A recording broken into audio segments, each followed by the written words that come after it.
Hi everybody, my name is Miss Alyssa, one of the art teachers here at Ramsey. Today we're going to make these cool Rhino headbands to show our pride with our advisory groups. Here's how it will work. Break the advisory group into partners. Each partner will need one of these pieces of paper that have horns and inside of the ear pieces, and then a pattern that the two of them can share. Then carefully cut out the pieces, both on this piece of paper and this one. This paper is flimsy. It's meant to be used as tracing paper onto a piece of colored construction paper. This one, though, is hard cardstock. You can use this for your final pieces for your horn or the inside of the ears if you'd like.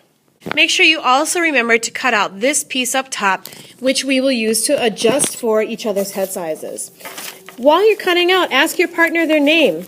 Find out what their favorite movie they saw this summer was, maybe their favorite sport to play, how many brothers and sisters they have. This is day one, so we're all getting to know each other. Once you've cut out the pattern for the headband, place it on your piece of construction paper and line up the bottom edge so that you don't have to cut that part out. You can also do that with the extra strip. Now cut out one for you and one for your partner. Once you've traced around your pattern, you can give it to your partner to use, and maybe even another table if they need it to. Now that I've cut it out with this blue construction paper, I'm ready to add the horn and the ear pieces, and someone else can use that pattern. On the pattern, you may have noticed an X. Tape or glue horn here. On the horn that you cut out, there's an X right there. Basically, the X is right in the middle of the two ears. So when you go to tape your horn, you're going to want to tape it right about here and match up that X so that it hangs down below a little bit.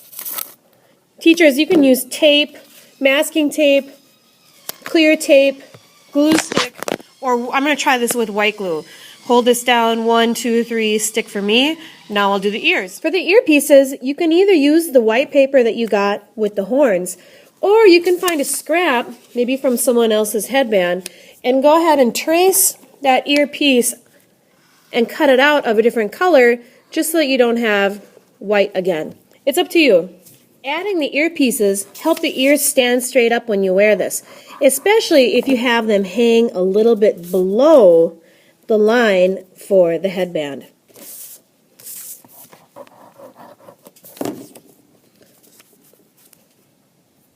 If you want to decorate the headband, it's a better idea to do it now before it's taped into a rounded shape to go on your head.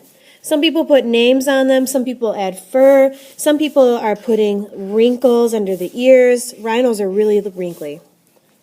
You can do what you'd like, especially if you have a little bit of extra time and depending on what kind of materials you have.